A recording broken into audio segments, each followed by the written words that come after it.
स्वागत है। खबरें शुरू करें उससे पहले नजर डालते हैं आज की हेडलाइंस पर।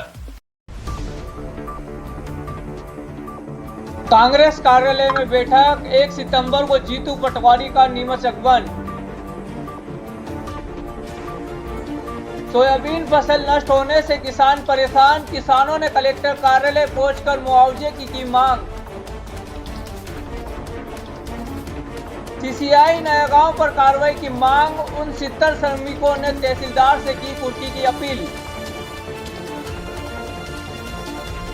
गो सेवकों का फूटा सब्र, कलेक्टर को सौंपा ज्ञापन। नीमच रेड क्रॉस चुनाव में बवाल, मतगणना अचानक रोकने पर कांग्रेस भाजपा समर्थकों का हंगामा, वोट चोर के लगे नारे। देशभक्ति के तरानों से गूंजा टाउन हॉल, नीमच टुडे और ज्ञानोदय ग्रुप का भव्य आयोजन। कालबेलिया समाज का धर्म स्थल संकट में, कालबेलिया समाज ने की कलेक्टर से न्याय की मांग। चलिए शुरुआत करते हैं खबरों की। नीमच कांग्रेस की बैठक में जीतू पटवारी के दौरे की तैयारी और वोट चोरी के खिलाफ आंदोलन को लेकर रणनीति बनी। संगठन को मजबूत करने और कार्यकर्ताओं को एकजुट करने पर जोर दिया गया। नीमच जिला कांग्रेस कमेटी की ओर से आज कांग्रेस कार्यालय पर एक विशेष बैठक आयोजित की गई। बैठक में आगामी 1 सितंबर को प्रदेश कांग्रेस अध्यक्ष जीतू पटवारी के नीमच आगमन को लेकर रणनीति पर चर्चा की गई। बैठक में तय किया गया कि इस दौरान देश भर में चल रहे वोट चोरी के विरोध में हो रहे आंदोलनों की तर्ज पर नीमच में भी आंदोलन किया जाएगा। कार्यक्रम में जीतू पटवारी कांग्रेस जनों को संबोधित करेंगे और दिशा निर्देश देंगे। इस मौके पर जिला व ब्लॉक स्तर के छोटे बड़े नेताओं ने अपनी बात रखते हुए कहा कि संगठन को मजबूत बनाने और कार्यकर्ताओं को एकजुट कर कांग्रेस के पक्ष में माहौल तैयार करना ही सबसे बड़ा लक्ष्य होना चाहिए। कार्यक्रम में जिला अध्यक्ष तरुण भाईती, पूर्व जिला अध्यक्ष अनिल चौरसिया, भानु प्रताप सिंह राठौड़, सत्यनारायण पाटीदार, मधु बंसल सहित कांग्रेस के कई वरिष्ठ नेता मौजूद रहे। कांग्रेस जनों ने संकल्प लिया कि सभी कार्यकर्ता मिलकर कांग्रेस की नीतियों और विचारधाराओं को आमजन तक पहुंचाएंगे, जिससे देश और प्रदेश का भला हो सके। 1 तारीख को हमारे प्रदेश के जो मुखिया है पटवारी, उनका नीमच में जिला कार्यक्रम पर न्यूज के जिलाध्यक्ष कार्यभार देना है। दूसरा, वोट चोरी की जो पूरी देश में चल रही है, वोट चोरी से जो सरकारें बनी है, वोट चोरी से कभी सरकार बनी, इसके विरुद्ध कलेक्टर कार्यालय का घेराव है और धरना प्रदर्शन है। उसके लिए प्रदर्शन को तैयारी को लेके आज जो वोट चोरी का जो अभी चल रहा है सर, उसके लिए क्या एक्शन लिया जाएगा? वोट चोरी के लिए हम सबूत इकट्ठे कर रहे हैं। एक्शन ये लिया जाएगा कि क्योंकि चुनाव आयोग पूरी तरह से सरकार के दबाव में काम कर रहा है, चुनाव आयोग सुन नहीं रहा है। क्योंकि कल का ही नतीजा देख लो, एक रेड क्रॉस के वहाँ इलेक्शन हो रहे थे, वोटिंग हो गई और उनको पता लग गया कि कांग्रेसी व्यक्ति अध्यक्ष बनने जा रहा है, तो उन लोगों ने तुरंत उसको रोक दी रात को 11:30 बजे, जबकि पहले विरोध किया था इसका। वोट चोरी का विरोध किया, पहला इसका कई लोगों ने विरोध किया क्योंकि इसकी सूचना सही तरीके से दी नहीं गई थी। सब कार्यकर्ता सदस्यों को खबर नहीं पहुंची इलेक्शन बढ़ाया जाए, लेकिन जैसे इनको पता चला कि वहाँ संख्या ज्यादा इनके विरोधियों की हो गई है और विरोधी व्यक्ति या हमारे कांग्रेस समर्थित व्यक्ति अध्यक्ष बन रहा था, इसलिए उन्होंने तुरंत जो आ रहे हैं उसमें सभी बातें रखेंगे। बिल्कुल इन बातों के लिए विरोध किया जाएगा, बिल्कुल कड़ा विरोध किया जाएगा।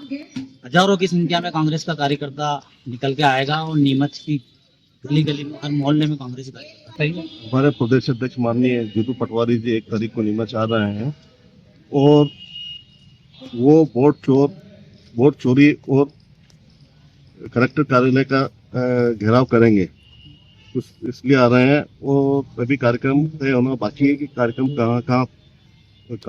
कहाँ होगा, अभी तय होना बाकी है। जो आज की जो ये मीटिंग रखी है किस लिए? उसी संदर्भ में ये मीटिंग रखी गई है। अच्छा, जो और एक मुद्दा कल का भी है, वो रेड क्रॉस सोसाइटी में जो अध्यक्ष का था कांग्रेस का, सब उसी मीटिंग में तय होगा। अच्छा, उसी मीटिंग में तय होगा। ठीक है, आपका नाम? बाबू सलीम। जिले के पिपलिया, नाथावाल सहित आसपास के गांवों के किसानों ने भारी बारिश और फसल रोग के कारण सोयाबीन फसल के नुकसान को लेकर कलेक्टर कार्यालय में शिकायत दर्ज कराई। किसानों ने आर्थिक संकट की स्थिति में प्रशासन से फसल नुकसान का उचित मुआवजा देने की मांग की है, ताकि वे इस कठिन समस्या से उबर सके। नीमच जिले के पिपलिया नाथावास सहित रेवली देवली मोरली और गिरधोड़ा गांव के किसानों ने अपनी सोयाबीन फसल के भारी नुकसान को लेकर कलेक्टर कार्यालय में शिकायत दर्ज कराई है। किसानों का कहना है कि 2025 में हुई अत्यधिक बरसात और फसल रोग के कारण उनकी फसल पूरी तरह खराब हो गई है, जिससे आर्थिक संकट उत्पन्न हो गया है। सरताज सिंह जो पिपलिया नाथावाद गांव के निवासी है, उन्होंने बताया कि उनके खसरा नंबर 336 के खेत में सोयाबीन की फसल नष्ट हो गई है। साथ ही उनके पुत्र यामन सिंह फसल भी प्रभावित हुई है। उन्होंने कलेक्टर महोदय से अपील की है कि ये फसल नुकसान का उचित मुआवजा जल्द से जल्द दिलाया जाए ताकि वे इस संकट से उबर सके।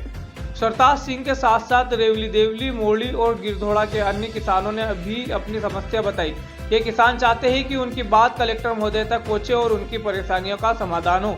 जिला प्रशासन से उम्मीद जताई जा रही है कि वे किसानों के मुआवजे और अन्य आवश्यक सहायता के लिए अवश्य कदम उठाएंगे। किसान इस संकट से उभरने के लिए सरकार की ओर से त्वरित राहत की प्रतीक्षा कर रहा है। सोयाबीन में पीला मोजक रोग और अतिवृष्टि की वजह से खेतों में जल भराव की वजह से फसल क्या के नष्ट हो रही है। ये देखिए आप सभी रेवली देवली सोयाबीन की फसल है। सोयाबीन ये इसमें क्या पीला मोजक रोग और अफलन की स्थिति के कारण ये क्या फसल क्या सूख रही है। इस वजह से हाँ ये स्थिति हो रही है निर्मित। रेवली देवली मोड़ी और कौन सा गाँव पिपलिया आवास वगैरह हम सब गांव के लोग यहाँ पे इकट्ठे हुए हैं। पूरे गांव परेशान हो रहे हैं। अभी क्या कि ये अत्यधिक जल भराव की वजह से पीला मोजक रोग भी आ रहा है और अफलन की स्थिति भी हो रही है। हमारी मांग है कि तहसीलदार महोदय इसका सर्वे कराकर हमको उचित मुआवजा दिलाया जाए। ये हमारी मांग। पंकज नागदा रेवली देवली पिपलिया से आए हैं और बामिया पंचायत में पड़ता है। वहाँ फसल पर पूरा खर्चा कर दिया और 100% नुकसान हो गया है। अफलन की स्थिति भी है और पीला मोजक वगैरह जो भी है सब है। मतलब तो नुकसान का आकलन करें और हमें उचित मुआवजा दिया जाए। नीमच के नयागांव स्थित सीसीआई फैक्ट्री के खिलाफ 70 श्रमिकों ने अपनी बकाया राशि की वसूली के लिए तीसरी बार तहसीलदार जावद को आवेदन सौंपा है। मंदसौर श्रम न्यायालय द्वारा आदेश जारी होने के बावजूद भुगतान नहीं होने पर श्रमिकों ने चिंता जताई है कि फैक्ट्री प्रबंधक संपत्ति हटाकर उन्हें आर्थिक नुकसान पहुंचा सकता है। Neemuch Nayagaon CCI cement factory के खिलाफ 69 श्रमिकों ने बकाया राशि वसूली के लिए तहसीलदार जावद को तीसरा आवेदन दिया है। मंदसौर श्रम न्यायालय ने इन मामलों में आदेश पारित कर आरआरसी जारी की थी, लेकिन भुगतान अभी तक नहीं हुआ है। श्रमिकों ने आरोप लगाया है कि फैक्ट्री प्रबंधक मशीनें व स्क्रैप नीलाम कर संपत्ति हटाने में लगा है, जिससे उन्हें भारी आर्थिक नुकसान हो सकता है। साथ ही फर्जी आवेदन कर कार्यवाही रोकने की कोशिश भी की गई। प्राधिकरण ने मांग की है कि फैक्ट्री की अचल अचल संपत्ति तुरंत कुर्क कर सभी 69 मामलों की राशि वसूल की जाए और मंदसौर श्रम न्यायालय में जमा की जाए। हमारे सब मेन पेमेंट ही बाकी है हमारा। वो पेमेंट सीसीआई में काम किया हमने 30 साल तक और जब इन्होंने क्लोजर करी तो हमको बोला है कि भाई 3 महीने में हम तुम्हारा भुगतान कर देंगे। उस बात को आज 20 साल होने आए, अभी तक ये पेमेंट नहीं कर पाए। हम हाई कोर्ट में ये चले गए। पहले हमारे कोर्ट का फैसला हमारे फेवर में हो ही रहा था। इंडस्ट्री कोर्ट गए, लेबर कोर्ट गए और हाई कोर्ट चले गए। हाई कोर्ट ने भी फैसला दिया। नीमच जिले के अंतर्गत जो सीसीआई सीमेंट फैक्ट्री नयागांव में स्थित है, यहाँ पे काम करने वाले जितने भी मजदूर थे उनके हक में 30 साल बाद फैसला आया था श्रम न्यायालय से। उसके बाद मैनेजमेंट हाईकोर्ट गया, वहाँ पे वो हारा और श्रम न्यायालय ने तहसीलदार जावद को यह कह दिया था लिखित में कि इन लोगों का पैसा दिलाया जाए, जो करीब 17 करोड़ रुपए से अधिक पैसा बन रहा था। कायदे से तो जिन लोगों का केस बना हुआ है वो टोटल पैसा 27 करोड़ रुपए होता है, लेकिन ये न्यायालय की इधर से उधर कागज।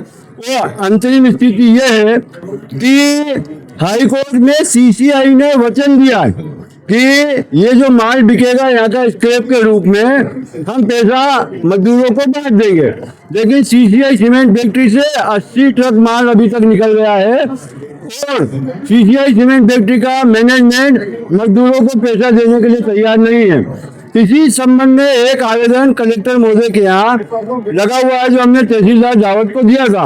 उन्होंने वहां से यहाँ अग्रेसित किया है। हम आज इसीलिए यहाँ पर आए हुए हैं कि ये बकाया पेमेंट है वो पेमेंट सब दिलाया जाए। मेरा नाम शैलेंद्र सिंह ठाकुर, मैं centre of Indian trade union C2 का प्रदेश कार्यकारी अध्यक्ष। वर्षों से गांव-गांव जाकर पशु की सेवा में जुटे गो सेवक मैत्री और टेक्नीशियन अब अपने हक के लिए आवाज उठा रहे हैं। बिना मानदेय, पहचान और सुरक्षा के सरकारी योजनाओं को जमीन पर उतारने वाले इन कार्यकर्ताओं ने जिला कलेक्टर को जनसुनवाई में 11 सूत्री मांगों का ज्ञापन सौंपा। गांव-गांव जाकर पशुओं की सेवा करने वाले गौ सेवक, मैत्री और टेक्नीशियन अब खुद अपने हक के लिए बुलंद आवाज कर रहे हैं। वर्षों से बिना मानदेय, बिना पहचान और बिना सुरक्षा सरकारी योजनाओं को जमीन पर उतारने वाले इन कोरोना योद्धाओं ने आज जिला कलेक्टर को जन सुनवाई के दौरान एक 11 सूत्री मांगों का ज्ञापन सौंपा। पंचायत स्तर पर नियमित नियुक्ति और मानदेय, गौशालाओं में पशु स्वास्थ्य सेवाओं के लिए नियुक्ति, 2 साल से लंबित MPO केविंग भुगतान, AI कंटेनर बदलवाना, जरूरी किट्स की सप्लाई, परिचय पत्र, बीमा सुरक्षा और समय पर LN2 सीमेंट सप्लाई, सरकार की योजनाओं की सीधे जानकारी कार्यकर्ताओं को दी जाए। गौ सेवकों का कहना है, हमने 88% काम निस्वार्थ किया है, पर सम्मान और भुगतान दोनों से वंचित है। अब अगर सरकार नहीं सुनती है तो आंदोलन तय है। नीमच जिला गौ सेवक मैत्री संघ के जिलाध्यक्ष पद पर ललित पाटीदार, गांव जावी का रहने वाला हूं। हमारी पशुपालन विभाग से निम्नलिखित मांगे हैं, जिसका हमने विभाग में बहुत बार सूचना देने के बाद भी आज दिन तक उस चीज़ का समाधान नहीं हुआ। पहली मांग, यदि हमें सरकार द्वारा किसी भी प्रकार का कोई भी मानदेय नहीं दिया जाता है। दूसरी बात, हमें पशुपालन विभाग का हर प्रकार का कार्य करते हैं। इस कार्य को करते समय यदि हमारे साथ किसी भी प्रकार की जनहानि हो जाती है, किसी का एक्सीडेंट हो जाता है, उसका हमें समय पर हम सभी गौ सेवक भाइयों का इंश्योरेंस सरकार द्वारा किया जाए, ताकि उसका उचित समय पे इलाज किया जाए। और कितनी मांगे हैं ज्ञापन में? कुल 10 मांगे हैं। क्या चाहते हैं आप लोग? हम यही चाहते हैं कि सरकार हमें पंचायत स्तर पर नियुक्ति मिले, और हम जो सरकार का काम करते हैं, जैसे पशुपालन विभाग द्वारा हमें बहुत सारे प्रेशर दिए जाते हैं उनके टारगेट को पूरा करने के लिए, वो बिना काम के टारगेट हम पे ना थोपे जाए। इंदौर जाने की आवश्यकता नहीं।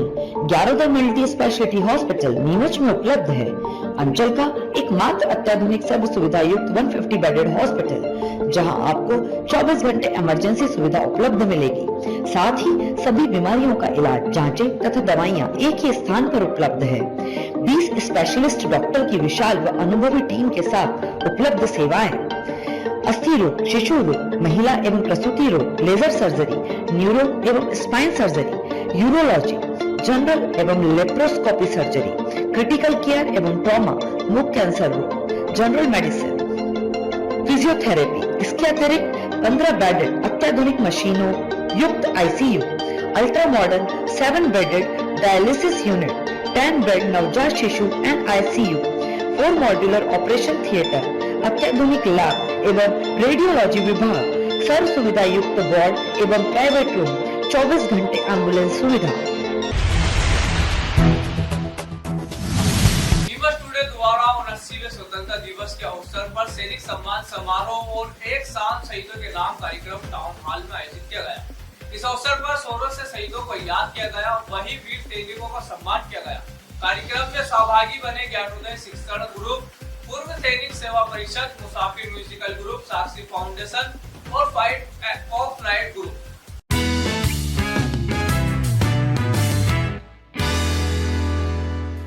नीमच टुडे द्वारा 69वें स्वतंत्रता दिवस के अवसर पर सैनिक सम्मान समारोह और एक शाम शहीदों के नाम कार्यक्रम टाउन हॉल में आयोजित किया गया।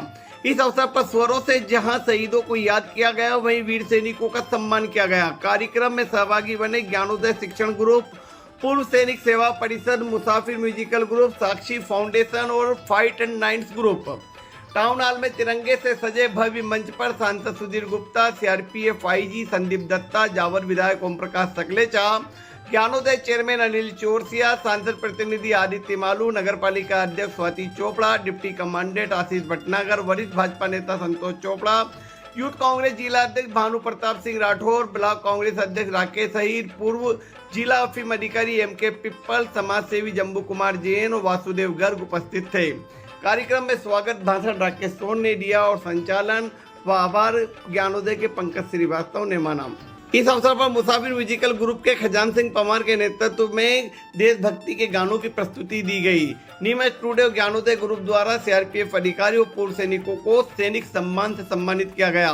इनमें CRPF IG Sandeep Dutta, CRPF के डिप्टी कमांडेंट आशीष भटनागर, पूर्व जिला अफीम अधिकारी एमके पिप्पल, 1971 युद्ध के योद्धा हवलदार चतर सिंह, 1999 के कारगिल योद्धा कैप्टन वली मोहम्मद, पूर्व सैनिक सेवा परिषद के जिला अध्यक्ष हवलदार देवेंद्र सिंह परिहार, कार्यकारी अध्यक्ष हवलदार जयदीप सिंह, कोषाध्यक्ष हवलदार धन सिंह, हवलदार राजेंद्र सिंह गौड़, हवलदार अमोद त्रिपाठी, हवलदार निर्भय सिंह, हवलदार महेश टांक, हवलदार सुभाष शर्मा को सम्मानित किया गया।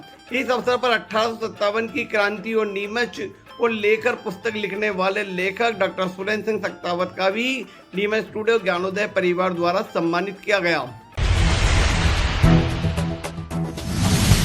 नीमच रेड क्रॉस सोसाइटी के चुनाव की मतगणना के दौरान अचानक रोक लगाने और आपत्तियों के आधार पर इसे स्थगित करने से कांग्रेस और भाजपा समर्थक उम्मीदवारों में भारी विवाद और नाराजगी फैल गई।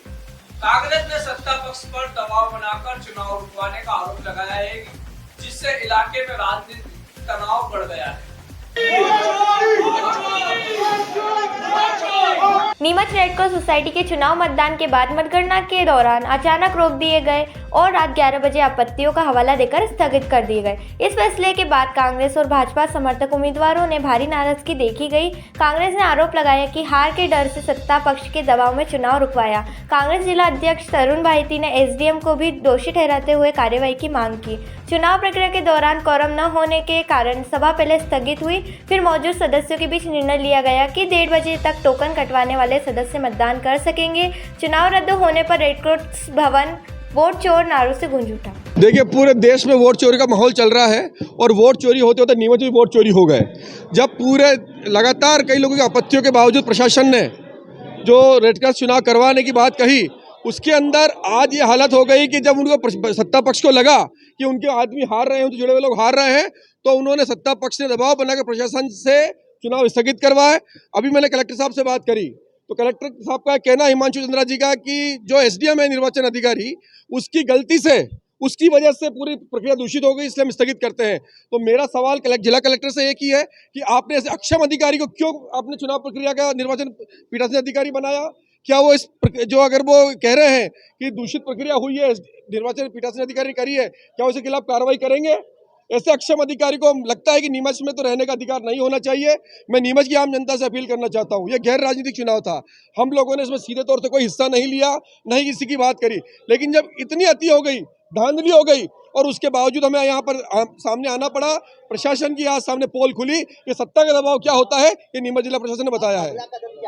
अभी आम जनता का चुनाव है, हम आम जनता से बात करके इसको लेकर कोर्ट में भी जाएंगे और जो यहाँ पर समाज सेवी लोग चुनाव लड़ रहे थे। क्या आपको ये लगता है कि आपत्ति चुनाव से पहले होनी चाहिए थी? चुनाव हो गया, पूरी चुनाव प्रक्रिया ही दूषित करी शुरू से ही। 2898 जब वोटर थे, क्यों नहीं उनको सूचना भेजी गई? क्यों नहीं उनको सत्यापन किया गया उन वोटरों का? 161 आ गए, 320 आ गए, मजाक चल रहा है। रात को 6 बजे वोटिंग है, कहीं लोकतंत्र वोटिंग होती है रात में? मैंने कलेक्टर साहब से पूछा, कोई आपत्ति नहीं है, उनका तो ऐसा कहना है, लेकिन सत्ता पक्षी पूरी आपत्ति है। सारे उनसे जुड़े हुए लोग हार रहे थे, उनकी दाल नहीं गली यहाँ के सत्ताधीश लोगों की, उसकी वजह से प्रशासन ने दबाव बनाकर ये प्रक्रिया रुकवाई गई। और अभी आपने देखा आपके सामने किस प्रकार प्रशासन की गद्दी छोड़ के जाना पड़ा, भागना पड़ा यहाँ से। जनता के विरोध के सामने एसडीएम नहीं कर पाया, पीठासीन अधिकारी नहीं कर पाया, उन्हें भागना पड़ा। इससे स्पष्ट है कि ये सत्ता के दबाव में हुआ है। ये प्रक्रिया सरासर गलत है और ये सीधा साबित करती है कि चेयरमैन आपका मनमाफिक नहीं बना। आप प्रशासन जिसे चाहता था चेयरमैन बनाना, वो चेयरमैन नहीं बनता हुआ देखा। इस वजह से चुनाव प्रक्रिया को इन्होंने निरस्त कर दिया है और ये बता रहे कारण कि आपत्ति आ गई है। आपत्ति चुनाव के पहले स्वीकार की जाती है। जब वोटिंग हो गई, बैलेट पेपर जब वापस निकल गए, काउंटिंग शुरू होनी है और आप बता रहे हैं आपत्ति का बहाना बना रहे हैं, जो सरासर इस ओर इंगित करता है कि चेयरमैन आपके पसंद का व्यक्ति नहीं था। आपने सरासर ये वोटों की जो है हेराफेरी आप करना चाहते हो और अब आप बहाना बना रहे हैं कि सील करके आगामी दिनांक घोषित करेंगे। और सारा कलेक्टर साहब ने, अध्यक्ष महोदय जो कि रेड क्रॉस सोसाइटी के अध्यक्ष महोदय, मुझे बड़े अफसोस से कहना पड़ता है कि आदरणीय कलेक्टर महोदय ने ये सरासर प्रशासन या राजनीतिक दबाव के चलते अगला कदम ये रहेगा, हम इसके लिए उच्च न्यायालय की शरण लेंगे। क्या होना चाहिए? वोटिंग के बाद आपत्ति किसी तरह की से स्वीकार नहीं की जाती है। ये स्वीकार कर रहे हैं मतलब बराबर हेरा फेरी कर रहे हैं। काउंटिंग के बाद उन्हें जो है घोषित करना चाहिए। काउंटिंग के बाद बैलेट पेपर निकले, आपत्ति का कोई निराकरण नहीं होगा। वोटिंग के बाद काय की आपत्ति और उसका काय का निराकरण। वोटिंग के पहले अगर आपत्ति का निराकरण करा जाता है और वोटिंग नहीं होती है वो माना जाता है। मेरे ख्याल से हिंदुस्तान का बड़ा विस्मयकारी चुनाव यहाँ पे आज हो रहा है, जिसकी हर प्रक्रिया की गई, हर आपत्ति को दरकिनार किया गया। जितनी भी आपत्तियां लगी सुबह से लेकर के शाम तक सारी आपत्ति को हमारे रिटर्निंग ऑफिसर ने दरकिनार किया। उस आपत्ति को दरकिनार करने के बाद हम अगले प्रोसेस पे बढ़ते गए। बढ़ते बढ़ते चुनाव हो गया। चुनाव होते होते पेटियाँ खुल गई। पेटी खुलने के बाद में मतपत्र बाहर आ गए। मतपत्र की गणना कि 252 मत पड़े उनको भी गिन लिया गया। और अचानक कोई फ़ोन आता है और रिटर्निंग ऑफिसर उस हॉल को छोड़कर कहीं और चले जाते हैं और वहाँ से ठीक 1.25 घंटे के बाद में नीचे उतरते हैं 11:30 बजे और उतर कर बोलते हैं कि चुनाव पर आपत्ति आई है। ये इस तरह का कुछ क्रियाकलाप क्या हमारे प्रशासनिक अधिकारियों को शोभा देता है? क्या हमारे कानूनी कार्यप्रणाली जो है उसमें ये सब कुछ अच्छा है? निश्चित तौर पे हमें मानसिक प्रताड़ना मिली है सुबह से शाम तक की। हम सुबह जो अधिसूचना जारी हुई थी उसमें 11 बजे सबको यहाँ आने के लिए निर्देशित किया गया था, तो हम लोग 11 बजे से लेकर के अभी तक यहाँ पर उपस्थित हैं। न्यायालय जाएंगे क्या? बिल्कुल यहाँ से हमारा कुछ न्यायालय की ओर होगा, जो कि आज इस पूरी पे हम आक्षेप लगाते हैं और कड़ी भत्सरना करते हैं कि कहीं ना कहीं अरे कोई भी जीते क्या फ़र्क पड़ता है। वो सेवा के माध्यम के लिए यहाँ पर आया है, कोई भी जीते, हम में से जो भी जीतता वो शिरोधार्य होता। मैं सत्येंद्र सिंह राठौड़। नीमच के थड़ोद गांव में करीब 200 साल पुराने कालबेलिया समाज के इष्टदेव भेरू जी के धार्मिक स्थल पर कुछ स्थानीय लोगों द्वारा जबरन कब्जा करने का मामला सामने आया है। समाज ने कलेक्टर कार्यालय में शिकायत दर्ज कर प्रशासन से जल्द कार्रवाई और कब्जा हटाने की मांग की है ताकि उनके धार्मिक अधिकार सुरक्षित रहे। नीमच जिले के थड़ोद गांव में लगभग 200 वर्ष पुराने कालबेलिया समाज के इष्टदेव भेरू जी के पवित्र स्थान पर जबरन कब्जा करने और उसे नष्ट करने के प्रयासों को लेकर कालबेलिया समाज के लोगों ने कलेक्टर कार्यालय में शिकायत दर्ज कराई है।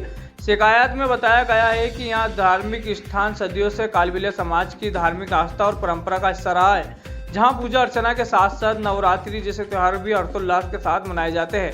हालांकि कुछ स्थानीय लोगों जिनके नाम चितरमल पिता रूपा बलई, गोपाल पिता चितरमल बलई, मुरली पिता सीतामल बलई, नारायण पिता रूपा बलई और दुर्गा पिता नारायण बलई बताए गए हैं। इस धार्मिक स्थल पर जबरन कब्जा कर लिया गया है। इनका आरोप है कि ये लोग विवाद पैदा कर भेरू जी के स्थान की भूमि को अपने निजी हितों के लिए दान करने का प्रयास कर रहे हैं और समाज की जमीन पर मंदिर बनाने का प्रयास कर रहे हैं। कालबेलिया समाज ने प्रशासन से शीघ्र प्रभाव से इस मामले में हस्तक्षेप कर कब्जा हटाने और शांतिपूर्ण माहौल बनाए रखने की मांग की है। और माता जी का कलश वहाँ बनने की जाते हैं, हम वर्षों पुराना है, उस पे कब्जा करने की कोशिश कर रहे चितरमल बलई ने। और वो बोल रहे हैं कि हम यहाँ गांव वालों को दान करेंगे और रामदेव जी का मंदिर बनाएंगे, ये ऐसे बोलने की कोशिश कर रहे हैं और कब्जे करने की कोशिश कर रहे हैं। इसीलिए हम यहाँ कलेक्टर में आके आवेदन लगा रहे हैं, मेरे को कोई न कोई सुनवाई होनी चाहिए। मेरी कितनी जमीन है और किस बात को लेकर वो परेशान कर रहे हैं? मैंने बैठने की जगह नहीं है वहाँ और उस पे कब्जा करने की कोशिश कर रहे हो। क्या बोलते हैं? वो बोलते हैं कि ये जगह तो हमारी है, हम अतिक्रमण बना रखे हैं, ऐसे ये रसीदें बना रखी है, ऐसे ऐसे बोलते हो। 1 महीने की रसीद बता के कागज नहीं है सर हमारे पास, ये वर्षों पुराना कोई फोटो है, प्रूफ है, ये ऐसा बातें हुए जो मैं करते हैं वहाँ जाके धार्मिक मंदिर है, ये वर्षों पुराना है। मंदिर नहीं है, मूर्ति है, कलश भरने के लिए जाते हैं। कब्जा कर रहा है, उसके पास भी कोई कागज वगैरह? 1 महीने की रसीद है उसके पास, अप्रैल महीने की। क्या जाते हैं?